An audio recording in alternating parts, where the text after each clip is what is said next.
Hola, muy buenas a todos. En el momento que estén viendo este video, esto es el ensayo podcast, y aquí estamos entrevistando artistas para conocer un poquito más a profundidad su obra, sus inspiraciones, sus referentes y mucho más. Y por eso estamos súper contentos el día de hoy, porque en nuestro ensayo podcast tenemos a Memo Correa. Un aplauso, por favor.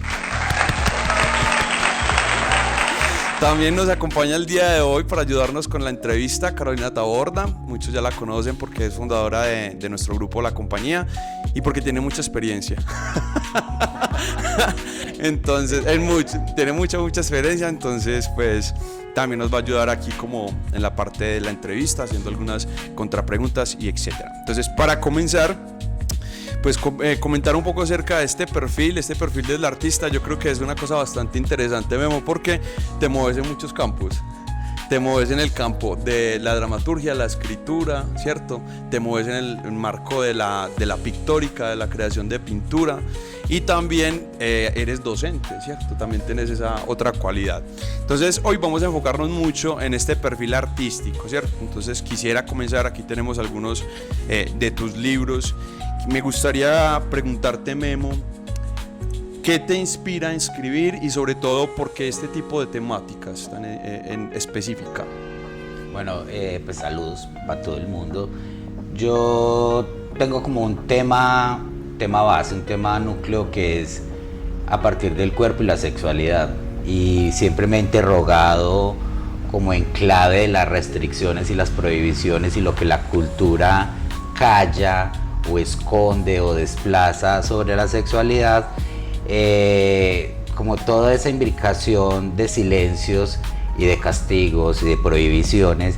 Y bueno, yo soy gay y desde esa experiencia, desde niño, de sentir como que lo que pasaba conmigo para otros era un problema o era un motivo como de sanción, eso me hizo fuertes preguntas, como digamos que pasa primero como discutir qué es lo que le molesta a los demás de la sexualidad de uno y por qué esa sexualidad de uno entra en una contradicción. Hago como unos cruces. Primero me dedico a trabajar como la diversidad sexual o la disidencia sexual y de género, en principio como en una perspectiva histórica, pero también en una perspectiva plástica. O sea, como que las preguntas que me hago en sentido histórico son preguntas que me funcionan en sentido plástico.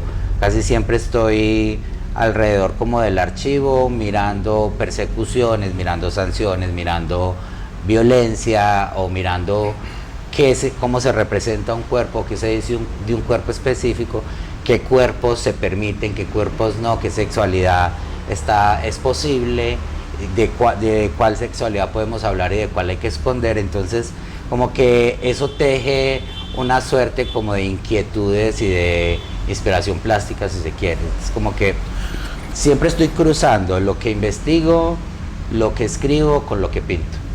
Bueno, acabas de decir cosas muy interesantes, ¿cierto? Y también como dándonos un panorama muy general, y hay que ir como hurgando un poco en esos momentos que nos nombras. Estamos hablando también de esta hegemonía del cuerpo en la sociedad y cómo algunos cuerpos son permitidos, otros son censurados, otros son normalizados, y tú preguntabas hacia la censura, hacia eso que es extraño, que es raro. Entonces, en esa condición que tú nos estás comentando, ¿cuál es, digamos, la pregunta que a vos quisieras resolver en general cuando hablas de tu planteamiento estético? O sea, ¿qué te gustaría indagar o evidenciar para que la gente analice en tu obra? Digamos que en sentido plástico y pictórico, fundamentalmente, a mí me interesa representar lo que históricamente ha sido imposible de representar, o por lo menos censurable en términos de esa representación. Y voy al punto, y es, digamos, mi obra es un poco explícita, bastante gráfica si se quiere, o siempre hay cuerpos penetrándose, cuerpos lamiéndose, cuerpos que se contorsionan con el placer o que están entrecruzados, digamos, en ese juego de censura y de posibilidades sexuales. Me interesa mostrar eso justamente porque es como lo que siempre tenemos desplazado en el lenguaje, y lo que, si uno mira, o sea, con mi ojo de historiador, hay un código de 1890 que censura la representación gráfica de todo tipo sobre el cuerpo y sobre la sexualidad, que la construye a partir de lo que se llama las leyes de la obscenidad, contra la obscenidad. Y a mí me interesa escarbar ahí qué es lo que nos asusta, ¿cierto? Que, o sea, como cultura, ¿cuál es el miedo que le tememos al cuerpo y al sexo sobre todo, ¿cierto? Y ahí en ese miedo, digamos, esta cultura que representa el sexo en un sentido peyorativo, que tener relaciones sexuales durante un tiempo lo ha nombrado como hacer cochinadas o como un asunto sucio, o entender la sexualidad como un pantano, como un lodo. A mí me gusta, digamos, que me inquieta escarbar ahí y jugar a la representación de eso que no hemos podido, si se quiera, como atravesar por palabras culturales. Casi que hay como un juego extraño o un coqueteo extraño entre lo que represento y lo que podría ser considerado pornográfico. Me gusta mucho explorar como esa frontera. Guillermo, yo quisiera preguntarte por los formatos. ¿Cómo haces cuando tienes la pregunta, cuando ya has investigado, has hecho el trabajo de mesa, cómo haces para escoger el formato?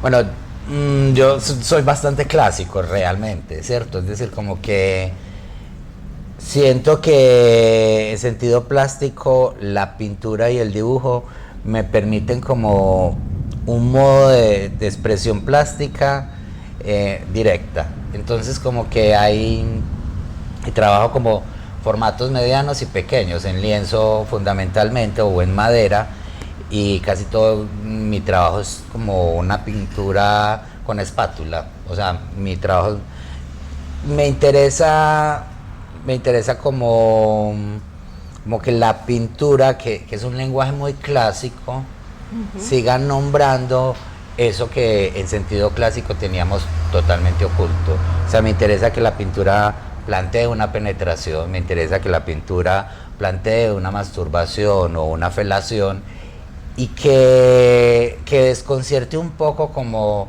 el formato, digamos, tradicional de un pintor clásico con un tema que siempre hemos intentado silenciar. Entonces, pues puedo nombrarme como un pintor de pueblo en cierta medida, y porque me interesa como el oficio de la pintura y me interesa mantenerme en ese lugar.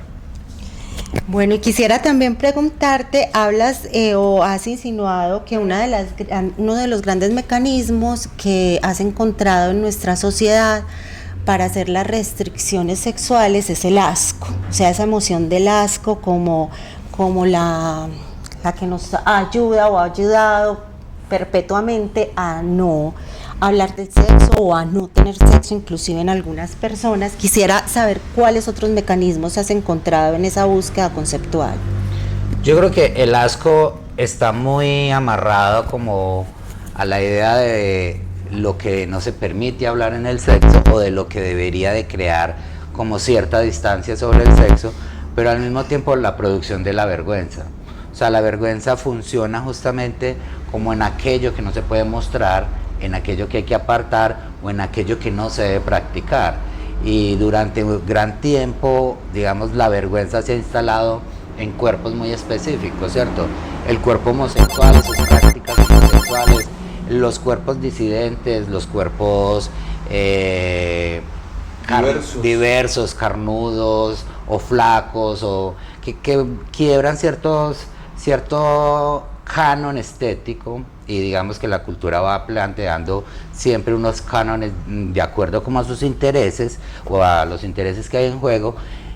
Esos otros cuerpos que se fugan de ahí son producidos en clave de vergüenza en el momento mismo de su exposición, ¿cierto? Entonces se expone el cuerpo que se considera perfecto de una mujer o de un hombre, se exponen prácticas más o menos veladas de la sexualidad heterosexual o de ciertas formas incluso disidentes que se van volviendo hegemónicas. Entonces uno puede ver relaciones homosexuales muy hegemónicas, muy canónicas, unos cuerpos muy impecables, unas formas muy como muy Adaptadas exitosas, muy adaptadas, sí, como muy incorporadas. Cuando se habla de todo eso de la política de inclusión, siempre pienso que la inclusión funciona como un integrador que disuelve que disuelve esas singularidades, ¿cierto? Casi como que se fusiona, te corrige y te fusiona. Y a mí, digamos que el cuerpo se me va en otras líneas, ¿cierto? Y me interesa como crear ese lenguaje plástico de lo que resulta chocante, que es un acto profundamente humano como tener sexo. A la religión católica, pues digamos como mi lugar de exploración, la religión católica ha creado una gran paradoja alrededor del sexo. O sea, por un lado lo ha convertido como el sexo heterosexual en el matrimonio católico como el reproductor de la sociedad, y le ha dado todo un poder para que sea como ese lugar de la reproducción, pero por otro lado ha intentado, o durante un gran tiempo lo intentó, yo creo que ahora más o menos ha perdido cierto control, pero durante gran parte del siglo XIX y principios del siglo XX la Iglesia tenía un control bastante profundo sobre el cuerpo de los hombres y de las mujeres, y en las mujeres produjo una ausencia del sexo, o sea, les arrebató una ausencia, o sea, la religión imaginaba a las mujeres vinculadas a esa idea de la Virgen María, de la pureza, que además es como la negación misma del sexo, es la mujer que tiene un hijo, pero que nunca tuvo sexo para tener un hijo.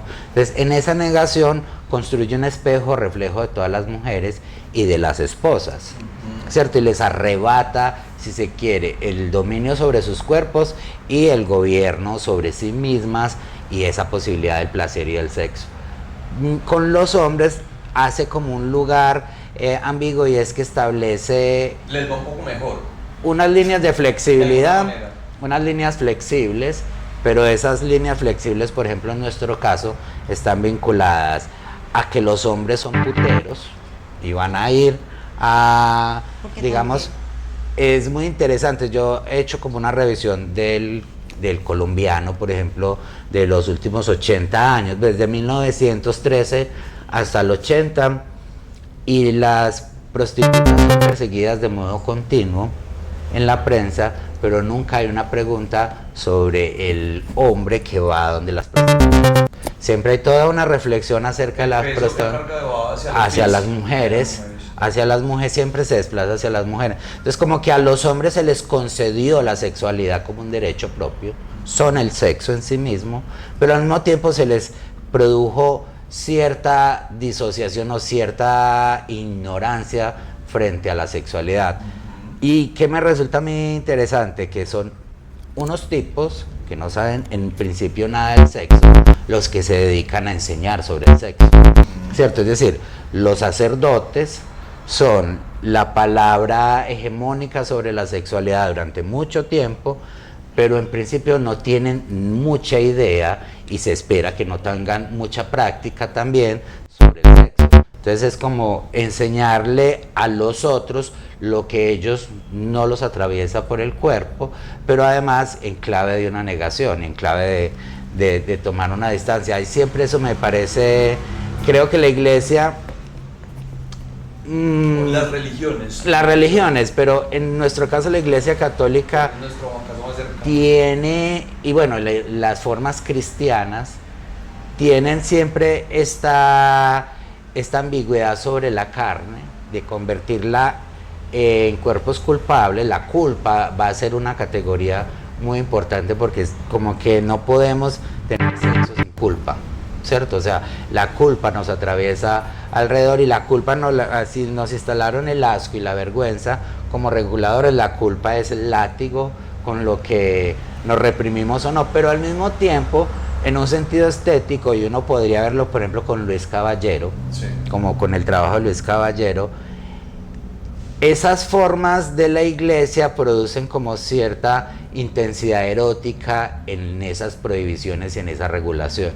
Entonces, cuando uno mira una pintura de Luis Caballero, muchas de ellas no sabes si hay un éxtasis ahí, o hay, digamos, como un sufrimiento, o hay un placer absurdo que se convierte como en un grito y en un desgarre de violencia. Entonces, como que también Almodóvar nos ha hablado pues muchísimo de estas formas, como esta estética, o sea, como que la iglesia al producir estos campos de regulación y de control, también multiplicó y produjo unos campos interesantes de intensificación del placer o de creación de formas interesantes de placer. Y dentro de esta misma conversación como con la Iglesia Católica, yo quisiera que nos hablaras un poquito más del cuerpo homosexual, del cuerpo gay, el cuerpo también que tú pintas, no tanto el feminizado, porque él pinta, sí pinta cuerpos feminizados, pero también pinta cuerpos que son heteronormados, ¿cierto? Entonces quisiera que me hablaras de eso y la influencia que ha tenido o no la Iglesia dentro de ese campo sexual. Yo creo que es la iglesia, como es en principio la que habla sobre el cuerpo, la que tiene la palabra sobre el cuerpo, y un poco después la iglesia le da la palabra a la medicina, ¿cierto? Como que entre la iglesia y la medicina van a dedicarse a representar el cuerpo y lo que el cuerpo puede o no puede y cómo lo controla. Entonces, como que a mí me interesa de la iglesia el cuerpo que tiene sexo con culpa, y me gusta mucho como los cuerpos revolcándose en esa culpa. O sea, me interesa exorcizar, si se quiere, esas formas de la culpa como para crear cierta soberanía sobre el placer. Siento que la iglesia con la homosexualidad ha creado un campo de negación y un campo de convierte a un sujeto específico primero en un pecador, ¿cierto? Luego en alguien que tiene que avergonzarse de sus formas y de sus deseos, y ese alguien que en algún momento de su vida hace un quiebre y sale de, digamos, de ese cascarón de culpa y de vergüenza, termina construyendo un sentido de orgullo bastante interesante. Pues esto está ligado pues a todos los movimientos LGBTI y todos, digamos, como esos estallidos que empiezan a hablar de disidencia y diversidad, pero a mí me interesa como ese intermedio, ese lugar donde la iglesia parece que atrapa el cuerpo y ese cuerpo se desgarra de ahí, estalla, ¿cierto? Es decir, es el placer en el cuerpo, es el encuentro del cuerpo. Y las formas como van ocurriendo, yo siempre pienso que hay una revolución en clave de disidencia sexo-género que tiene que ver con el cuerpo, y es lograr hacer un quiebre de esa forma heteronormativa de nos casamos para follar y tener hijos, ¿cierto? Como que recibimos la bendición para follar, pues, para tener sexo. Es muy españolizado esto, pero los homosexuales, hombres, mujeres, las diversidades sexuales en general, como no tenían la posibilidad del cortejo ni del matrimonio, el primer conocimiento que tienen del otro es el sexo. Entonces, mientras que en una relación heterosexual ese es el punto veías como un noviazgo y un cortejo y todo esto para llegar al sexo, nosotros, como no podíamos hacer esto poco a la luz pública porque hay una sanción y hay una presión, pues hicimos un camino contrario, y es encontrarnos con el sexo, mirar cómo fluye ahí y después preguntarnos, ve, ¿cómo te llamas? Bueno, un poco no, pues eso tiene múltiples formas, pero digamos que nuestro conocimiento del otro está atravesado primero por el placer y luego por la palabra.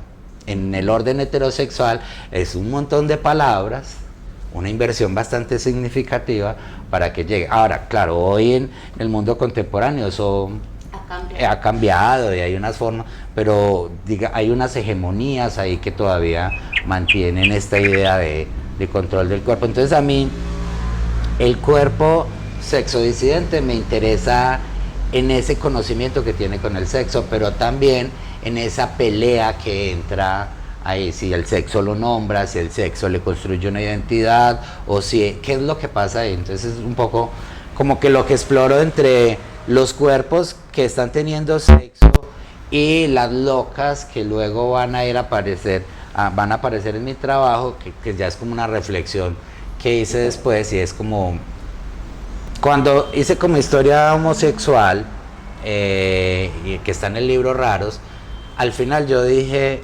es extraño porque lo que termino relatando es como si fuera la historia homosexual en las ciudades, ¿cierto? Y como que incluso algunos autores imaginaban que para ser homosexual, para ser trans, para ser una mujer lesbiana había que huir a la ciudad, y entonces yo me hago la pregunta de no, y las maricas que se quedan en sus pueblos, ¿qué pasa con ellas, cierto? Entonces ahí llega Locas de Pueblo y hago como una narración distinta. Eso está súper interesante y yo creo que ya nos da pie para hablar un poco de tu producción literaria, ¿cierto? De cómo has focalizado y encontrado en esa Loca de Pueblo el protagonista ideal para vos crear la narración desde ahí.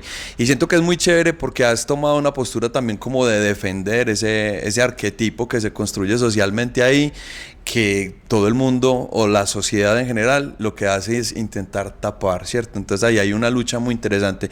¿Por qué vos escoges este personaje para enfatizarlo, para rebuscarlo, para...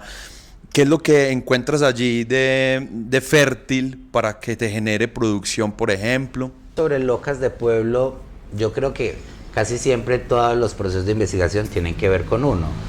Y yo soy de un pueblo, o sea, soy de Caldas. Digamos que en mi infancia Caldas todavía era mucho más pueblo. Y muy rápidamente como que uno se choca contra una pared, que es la cultura en la que aparece y cómo te va regulando. Entonces yo descubro que soy un chico gay y que esa cultura me está planteando una suerte de violencias por ser un chico gay, y que el modo, digamos, como que yo voy descubriendo ahí es cómo ser un gay un poco más discreto, ¿cierto? O sea, como estrategia, cómo disciplinarme, cómo controlar mi plumaje, cómo controlar mis maricaitas para que el otro no me lea y no me castigue por serlo, ¿cierto? Que siente que tiene toda la libertad de hacerlo también, ¿cierto? El hegemónico siente que puede pegarte porque vos te estás yendo de su norma, que es, y cree que tiene derecho. ¿Cierto? Porque la burla o la risa es un regulador menor, y después llega el golpe, llegan el maltrato psicológico y posiblemente la muerte, que es lo que pasa. Y entonces ahí, claro, yo no soy el niño, o sea, digamos, no soy el personaje disidente que podría pensarme hoy, sino que soy la loquita solitaria en un pueblo que siente que los demás te están mirando con ganas de pegarte. Entonces intento forzarme una masculinidad y un modo específico para responder a esa demanda social. Y ocurre que ahí empiezo a escuchar hablar de Caris. Y Caris es la loca del pueblo. Es la marica certificada y reconocida y la más marica de todas. Y entonces mi experiencia con Caris es una experiencia del espejo que yo no quiero ver. Entonces primero te genera una suerte de rechazo. Yo le tengo todo el susto del mundo a Caris, y además le tengo toda la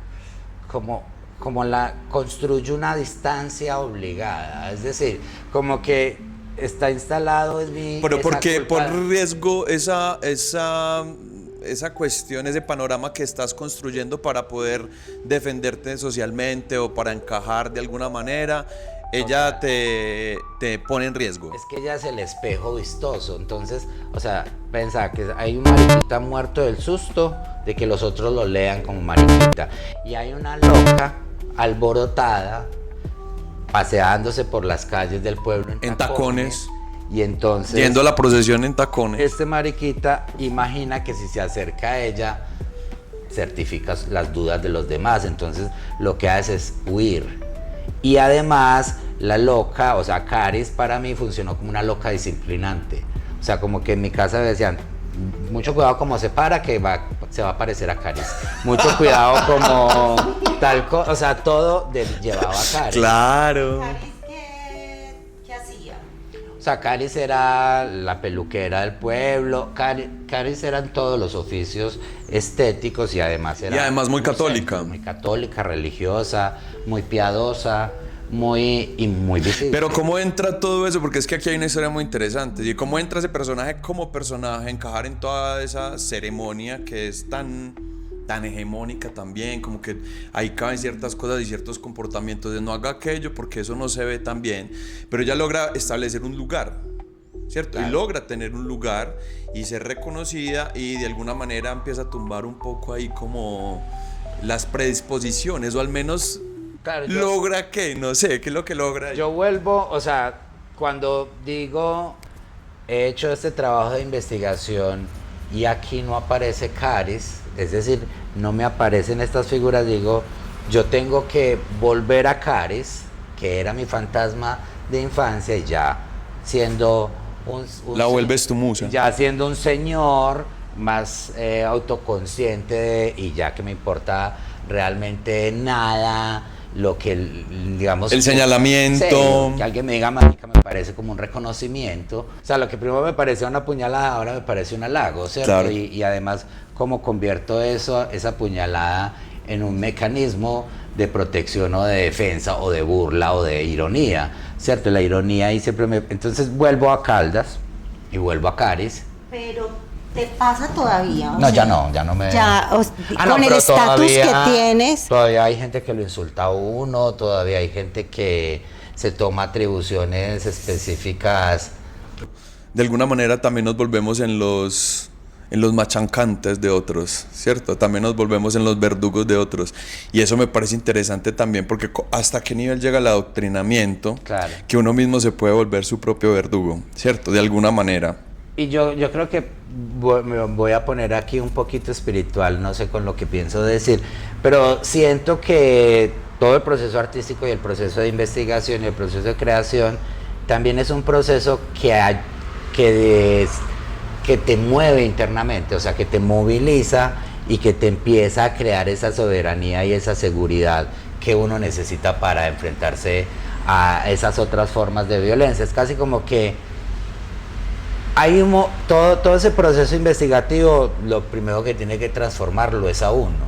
O sea, en el momento... Y todos los procesos creativos uno aspira, ¿cierto? Aspira a eso. Entonces, como que me he ido autorizando progresivamente. Si el otro primero me daba el permiso para hacer un maniquebrado, ya no lo estás necesitando. Ya no necesito ese permiso. A veces, digamos, claro, a mí me insultan de unos modos significativos en algunas exposiciones, por ejemplo. Sé que hay unas imágenes que son chocantes o me mandan una que otra amenaza por ahí. Pero esa es la labor. Esa es la labor, ¿no? Sí. Finalmente el arte tiene un sentido de provocar, de generar preguntas, reflexiones, y tú ya tienes, o sea, lo que tú has dicho es que tú tienes un objetivo muy claro también en incomodar. Sí. ¿Cierto? Entonces, pues eso no debería sorprendernos también esa respuesta de personas que no se salen mucho también de ese molde. Incluso, por ejemplo, yo a veces pienso como que tampoco es intimidar, porque es que ¿por qué tendría que intimidar o incomodarle una penetración a alguien? ¿Cierto? Es decir... Es que nadie sabe, por eso yo quería ir ahorita hasta el fondo, porque es de esos temas que uno dice, qué rico, porque hay muchas culturas en el mundo donde la diversidad pues no es tanto problema. ¿Cierto?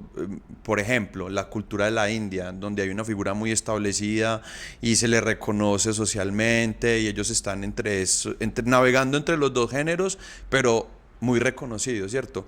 Ahora, la pregunta es, ¿qué tan profundo nos han lavado el cerebro que el solo accionar del cuerpo del otro ya nos produce rabia, ya nos produce el derecho del otro, ¿sí me entiendes? Eso nos incomoda, saber que el otro explora su sexualidad.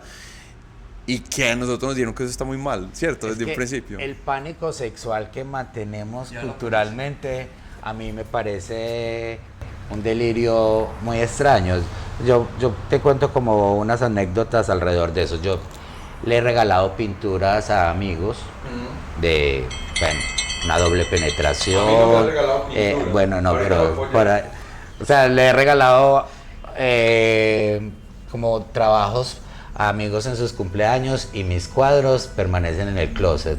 ¿Qué? O sea, yo he descubierto que hay un gran amigo, que no le voy a decir su nombre, que vive en Bogotá, y yo descubría que cada que yo iba a la casa de él, aparecía un cuadro de la nada. O sea, yo le llegaba así sin decirle y no estaba el cuadro.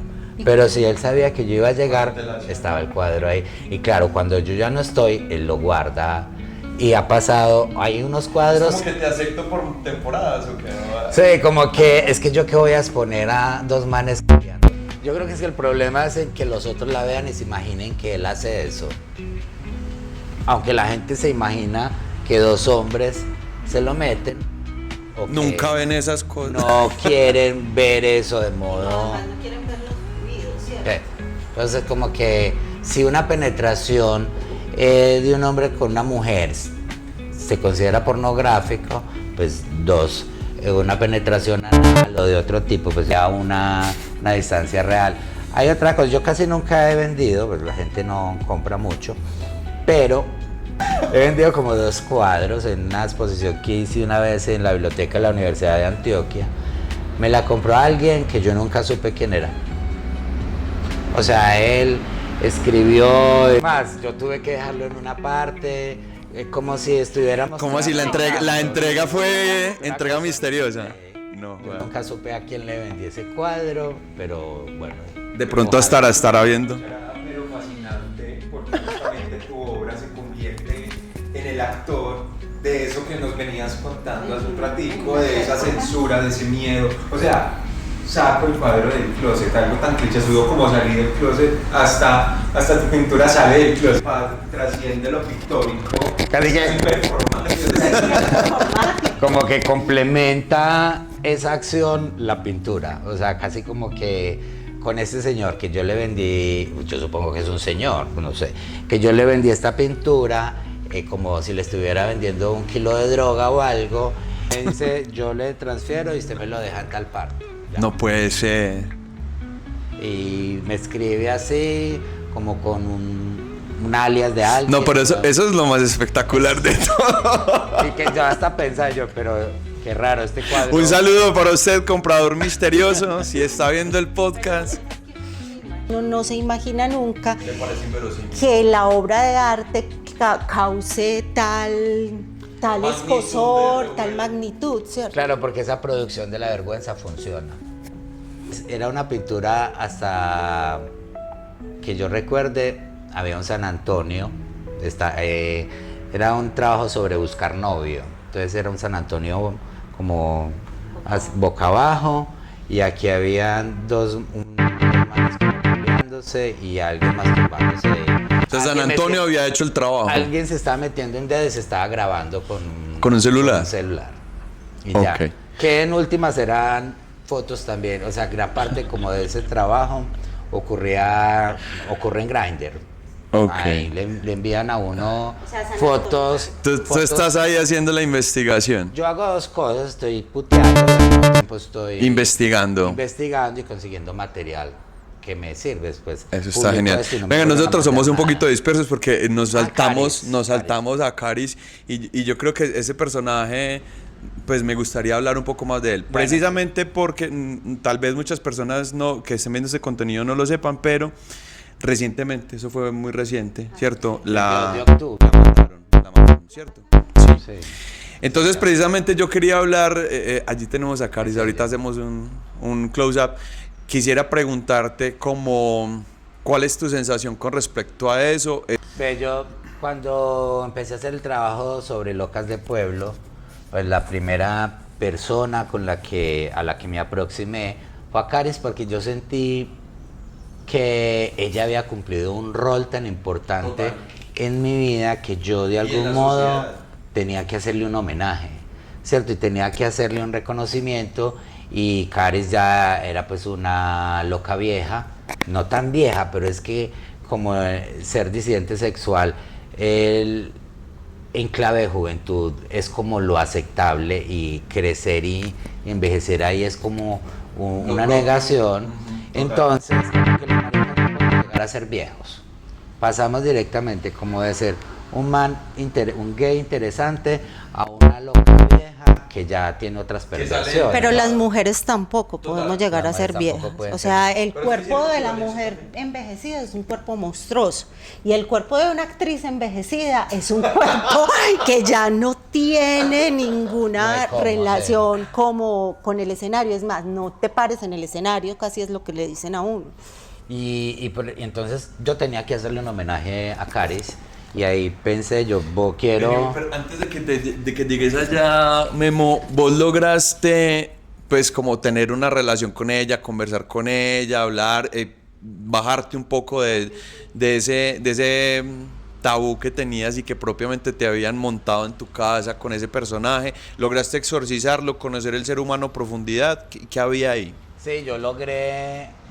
O sea, fueron muchas cosas, porque yo busco a Caris para hablar y fue como la posibilidad de tener una cercanía y como una intimidad muy importante de conocer su vida, de conocer su experiencia, de conocer como todas sus osadías y demás. Entonces, creo que en los últimos, no sé, 6 años o algo así, estuvimos muy cercanos, se convirtió en una gran amiga y bueno, como que desde ese tiempo hasta que yo sostenía de modo continuo contacto con ella, hablábamos mucho, como que se convirtió en alguien, que aquí ya me preguntaba bobadas de todo tipo, como, ay, Memo, que no sé si me pongo estos tacones o no, y yo, mi amor, los que más le gusten, cosas como, o sea, como cotidianas. Entonces hubo como que me permitió acercarme a su vida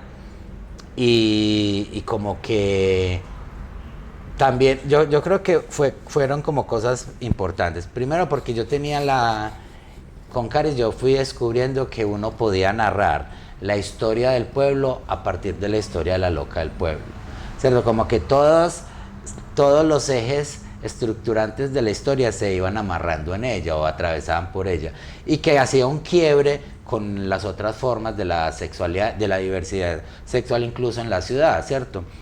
La diversidad sexual en la ciudad es medianamente anónima, bueno, o era, ya tiene como otros lugares, pero las locas de pueblo nunca fueron anónimas, nunca fueron invisibles. O sea, como contrario al esfuerzo que yo hice de volverme invisible o de mimetizarme o de crear como esa estrategia de no aparecer, la loca es central, es visible, es colorida. Entonces, ¿qué pasaba? Caris me fue mostrando con sus relatos y demás que era una mujer profundamente estratégica y sabia. Entonces sabía cómo leer al mundo social, cómo leer a esa cultura y cómo responderle a esa cultura. Sin dejar de ser ella. Sin dejar de ser ella. Es más, siendo ella, y a cada uno le ofrecía un repertorio de ella. Diferente. Y eso le creaba a ella un campo de protección y un Totalmente. campo de centralidad. Entonces, por ejemplo, ella iba a misa de 6 o de 7, yo no sé a qué hora es la misa. Bueno, y en la primera misa de la mañana están muchas señoras y algunas de ellas eran señoras como importantes del pueblo, las esposas de los concejales, del alcalde y no sé qué. Y Es que finalmente la misa se vuelve un acto muy social, ¿cierto? Claro. Pues como para poder mostrarse y ajá. entonces Caris supo leer a estas mujeres, se acercó a ellas. Las motiló seguro. Les cortó el pelo y además tenía una estrategia maravillosa. Pensar, por ejemplo, en los años 80. Ella les decía, ella cogía revistas y miraba cómo cortaban el pelo a la reina de España, como ella. Las mantenía en tendencia. A la señora Sofía o a Isabel. Y les proponía como, ven, les voy a hacer un corte de tal, aunque ella no era tan buena en términos estilísticos, pero era muy buena vendiendo todo esto, ¿cierto? Entonces, O sea que el corte de Lady Di no les quedó tan bien, ¿o qué? yo no creo, porque tuvo fama como de no ser tan diestra, pues, como en el oficio. Pero se ganó a esas señoras y con esas señoras se fue ganando a los alcaldes. Y después, en otros oficios, ella se iba ganando a su público. Es más, por ejemplo,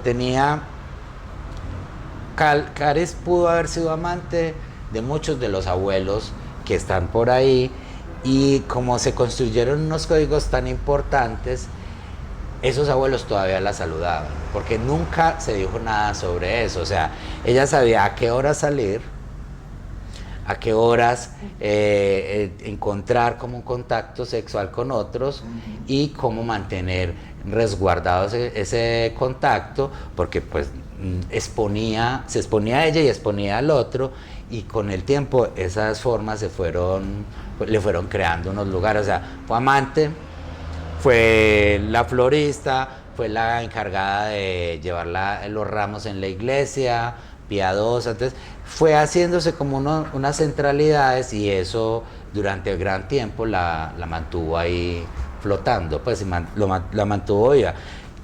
Cuando tú decías que si era la crónica de una muerte anunciada, yo siento que lamentablemente sí, pero es porque... Pero no se imaginaba uno que iba a ser No, un yo- desenlace por el que ya había un reconocimiento. Yo imaginaba que ella iba a morir viejita y fastidiosísima, pues cansona, o sea, como... Pero nunca imaginé que la iba a matar un tipo, ¿cierto? Es decir, como que esa metáfora de que tener sexo nos cuesta la vida se mantiene muy, muy actualizada. Eso sigue siendo ahí como una... Es como el lugar sin límites de Donoso. tal cual. Yo también quisiera preguntarte, vos fuiste haciendo también investigaciones de locas de pueblos En otros pueblos. en otros pueblos. Quisiera preguntarte por los roles, esos roles que ellas tienen, que también a veces son restrictivos para ellas. O sea, siempre son las peluqueras, siempre tienen que ser los roles admitidos, que muchas veces no las dejan crecer como profesionalmente, no las dejan estar en otras partes. Sí, yo hice este trabajo, lo hice con una loca de San Rafael, que también con una loca de Carepa y otra loca de Chigorodó y una loca de Andes. ¿Cómo llegabas a ellos? Utilizando a mis estudiantes de un modo muy simple. O sea, como que yo fui a Urabá a dar clase y le dije, chicos, necesito que pregunten quién es la loca más Del loca pueblo. del pueblo. Okay. Y, ay, profe, ¿qué tal? Pero Además ya son personajes reconocidos y no es tan yo les decía, complejo. vea, van y le preguntan al señor de la tienda, a la que trabaja en Ghana, a la que trabaja en tal, a sus abuelos, y ahí vamos mirando cuál es la que es reconocida. Entonces ahí igual ya se conocían, ¿cierto? Porque necesitamos personas mayores de 60 o 70 años y que se hubieran quedado en esos pueblos. Entonces como que estos personajes, sí, como tú decías, esos personajes saben leer las necesidades y se anticipan a las necesidades, pero también el mundo social les crea como unas regulaciones y unos papeles específicos. Entonces, por ejemplo, una loca tiene que ser divertida. Si es amargada, pierde Está el año, frita. pierde el año. Totalmente. O sea, tú has ido donde una peluquera amargada, nadie vuelve. Nadie vuelve. O sea, entonces, Total, la loca total. le Tiene que ser toca. irreverente, Y chistosa. puede ser amargada, pero como cínica, como irónica. Pues Si como es que- medio malvada, medio villana, también Eso. pega. Por ejemplo, en Urabá había una villana y estaba rodeada de misterio. Entonces todos imaginaban que ella hacía Brujería. maleficios, que se mantenía en el cementerio trayendo tierra y no sé La qué. mitología que se forma a través de un personaje. Y pues toda la gente, como que ella hacía de todo, se organizaba los 15, matrimonios, velorios. Y figura mítica. Sí, en la iglesia. Pero además era muy divertida porque ella iba y le ayudaba el cura a la iglesia y le robaba muchísimas telas para ella trabajar por aparte. ¿Cómo así? Estaba quitándole la estelita a la Virgen. Sí, pues que, claro, ya se...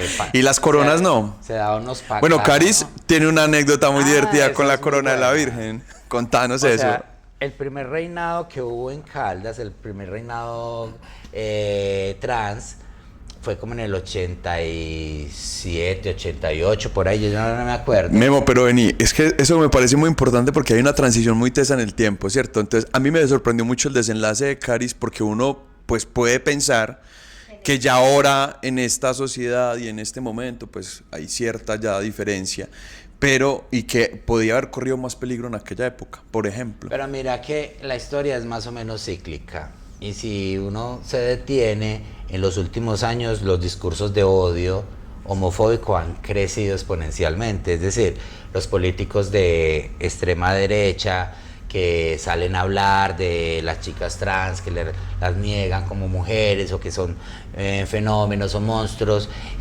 ciertos nuevos grupos cristianos que vuelven ahí al ruedo a insistir en que las diversidades sexuales y Entonces eso jala profundamente en la sociedad y siempre aparecen fanáticos o hijos de cualquier persona por ahí que necesita cobrar Es verdad, puede ser que venganza. ahorita sea más Entonces, mira, complejo, y por las redes también, yo creo que también se complejiza. Pero que nos cuente Total. sí, como Contanos que- de la corona, por favor. Bueno, la corona, y además es una historia muy bacana, porque ellas dijeron, hagamos un primer reinado. Pues hay muchas locas, eso empezó como a... Ya hay coro. Ya hay quórum, entonces hay mucha loca, hagamos un reinado. Y se consiguieron una señora prestigiosa en Caldas, como liberal, con mucho dinero, y dijo, yo les ayudo. Una mecena. Yo les consigo el local y vendemos boletas y esas boletas se vendieron de una. Y había una persona que se llamaba, no me acuerdo cómo se llama, que era el que arreglaba a la Virgen en Caldas y en distintas parroquias, y se le quebró. Era el oficial. Sí, era el oficial. Era una loca más vieja que Caris. Ajá. Caris era la niña. Sí. Pero era la loca, que también es una loca simpática, que salía como descalza, caminando por Caldas y tal. Y esta loca se le quebró una virgen y le quedó la corona. Entonces le dijo a Caris, yo le regalo esta corona para el reinado. Hubo el reinado, participaron 10, pero él se agolpó una multitud a cortarle la luz, a insultarlas y demás, y no sé qué. Entonces la señora rica logró llevarse a todo el mundo para otro lugar. Allá se armó otra vez como el tropel, y la señora dijo, pero esta noche la terminamos con reina o no la terminamos. Entonces todas las locas estaban encerradas en un baño llorando porque las estaban insultando y tirándoles cosas, y ella entró y agarró a la primera loca que salió, le puso la corona y coronaron a la más fea.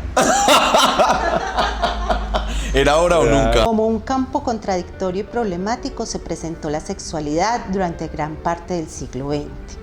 La negación institucional de la carne y del deseo produjo un territorio tenso, amarrado siempre a un esfuerzo desmedido por el disciplinamiento de los sentidos y la restricción a ultranza de la representación de las pasiones. Como se observa, la vergüenza y la repugnancia se construyeron alrededor de la representación gráfica del cuerpo desnudo, cargado de pasión o sugerente de deseo, tomando como centro de observación el cuerpo de las mujeres. Por eso, las prácticas sexuales están excluidas de cualquier posibilidad de representación plástica. La mínima idea sugerente de sexo será catalogada como pornografía.